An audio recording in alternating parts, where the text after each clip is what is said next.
കേരളത്തെ സംബന്ധിച്ച് തീരാ നോവായി മാറുകയാണ് ഈ അപകടത്തിൽ മരിച്ച രഞ്ജിത ഗോപകുമാർ. രഞ്ജിതയുടെ വീട്ടിൽ നിന്ന് നമുക്കിപ്പം നിതിൻ തോമസ് കൂടി ചേരുന്നുണ്ട്.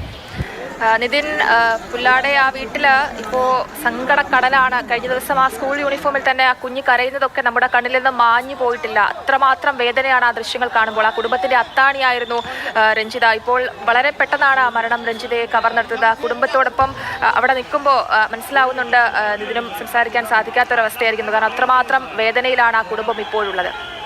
തീർത്തും വേദനാജനകമാണ്. നമുക്ക് പറഞ്ഞറിയിക്കാൻ പറ്റാത്തതിലപ്പുറം വേദനാജനകമാണ് ആ വീട്ടിലെ കാഴ്ചകൾ എന്ന് പറയുന്നത്. ആ വീട്ടിൽ അമ്മയും 2 മക്കളും മാത്രമാണ് ഇപ്പോൾ ഉള്ളത്. അതുകൊണ്ട് തന്നെയാണ് ഞാനൊരു അല്പം മാറി നിൽക്കുന്നത്, വീടിൻ്റെ പരിസരത്ത് തന്നെയാണ് നിൽക്കുന്നത്. പക്ഷേ ആ വീട്ടിലേക്ക് നമുക്ക് കയറി ചെല്ലാൻ ഒന്നും സാധിക്കാൻ പറ്റാത്തൊരവസ്ഥയാണ്. തീർത്തും വേദനാജനകം എന്ന് തന്നെ പറയേണ്ടിയിരിക്കുന്നു. കുടുംബത്തിൻ്റെ ഏക അത്താണി അമ്മയും 2 മക്കളെയും സുരക്ഷിതരാക്കുക. നമുക്കറിയാം മഴക്കാലമാണ് കടന്നു വരുന്നത്, നല്ലൊരു വീടില്ല. അപ്പോൾ ഇപ്പോൾ പണിതുകൊണ്ടിരിക്കുന്ന വീട്ടിലേക്ക് അമ്മയും 2 മക്കളെയും എത്രയും വേഗം സുരക്ഷിതരാക്കണം. അതിനുശേഷം ഓഗസ്റ്റിൽ വീണ്ടും നാട്ടിലെ ജോലിയിൽ പ്രവേശിക്കണം എന്നുള്ളതായിരുന്നു രഞ്ജിതയുടെ ആഗ്രഹം എന്ന് പറയുന്നത്.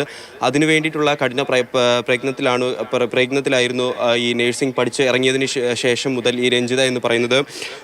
2014 കാലഘട്ടത്തിൽ ആദ്യം ഗുജറാത്തിൽ ജോലി ചെയ്തു. അതിനുശേഷം മസ്കറ്റിലേക്ക് പോകുന്നു, അവിടെ നിന്ന് ഖത്തറിലേക്ക് പോകുന്നു, അതിനുശേഷമാണ് UK പോകുന്നത്. ഈ അത്തരത്തിൽ വിവിധങ്ങളായ സ്ഥലത്ത് ജോലി ചെയ്ത് എങ്ങനെയെങ്കിലും കുടുംബത്തിൻ്റെ ഏക അത്താണി എന്ന് തന്നെ പറയേണ്ടിയിരിക്കുന്നു. കുടുംബത്തിനെ എങ്ങനെയെങ്കിലും ഒന്ന് നല്ല രീതിയിലേക്ക് മാറ്റണം, നല്ലൊരു വീട് കാര്യങ്ങൾ ഉണ്ടാക്കണം.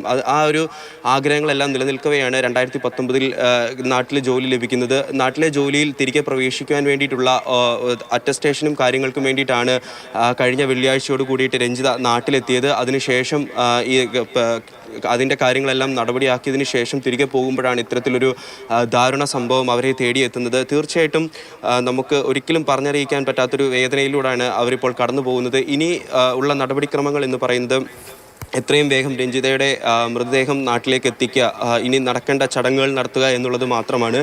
അതിനായി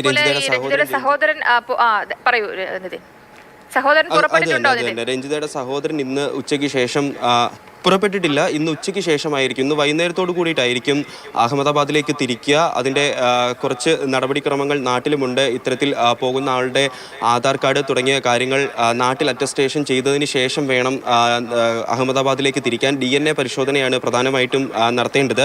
ഈ DNA പരിശോധനയ്ക്ക് പോകുന്ന ഒരാളായതുകൊണ്ട് തന്നെ സഹോദരനാണെന്ന് തെളിയിക്കുന്ന രീതിയിൽ ഉള്ള ആധാർ കാർഡ്, മറ്റ് ഡോക്യുമെൻറ്റ്സ് എല്ലാം നാട്ടിൽ നിന്ന് അറ്റസ്റ്റ് ചെയ്തതിന് ശേഷം തഹസീൽദാരും അതേപോലെ തന്നെ കളക്ടറുടെയും സാക്ഷ്യത്തിലൊക്കെ അറ്റസ്റ്റ് ചെയ്തതിന് ശേഷം വേണം ഇവിടെ നിന്ന് യാത്ര തിരിക്കാനായിട്ട്.